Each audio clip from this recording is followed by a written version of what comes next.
Now I'm going to show you how to find places from Places. So if you click on the Places icon in the red bar, you'll find again our 4 stops: content, people, places, and bookmarks.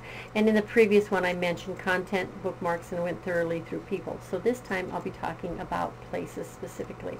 A couple of things I want to mention first. When looking for places, you'll be looking at either spaces, which used to be the communities within Thinkfinity. So anything with the gold icon is a community, what used to be called a community, and now it's called space.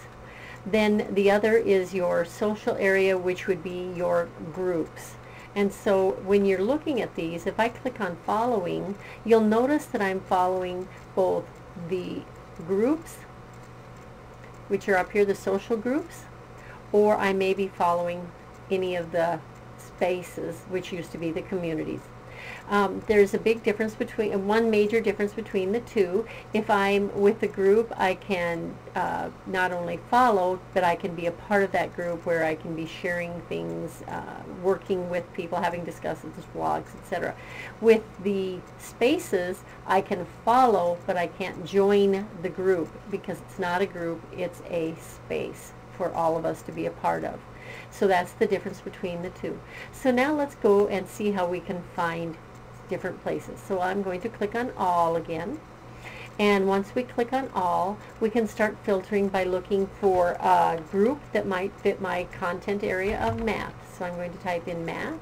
You don't even have to hit return, you just type math and it'll automatically filter. Now these are some recommended groups. You'll notice they're all purple icons, so these are recommended groups, and you'll notice this one is called Learning Math. I highly recommend joining this one if you're a math teacher, because it's developed by NCTM. You click on the gears, the page flips over.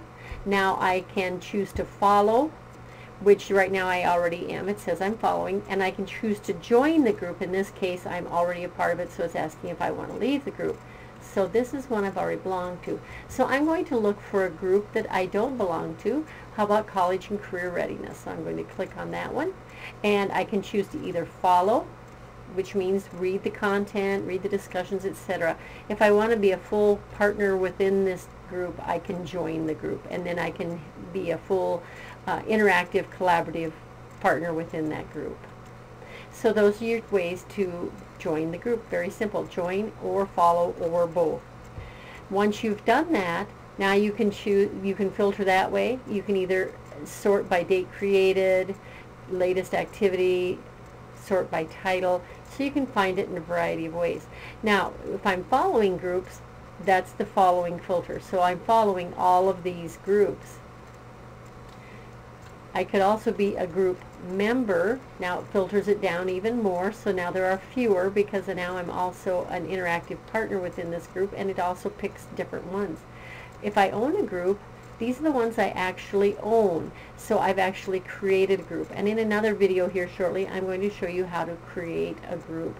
And I highly recommend this for the classroom. You can create a group for your own students, and you could, teacher from Selby, South Dakota has actually created a group for each one of his classes in the classroom, so they are interactively collaborating via the Thinkfinity groups, which is very, very nice. You can click on recently viewed, or you can look at Jive Genius, and these are some of the trending and most popular ones out there, and the one I mentioned was Learning Math with 309 members in it, so you can go in that way. So this is how you can join a group and be a part of a space as well by following it.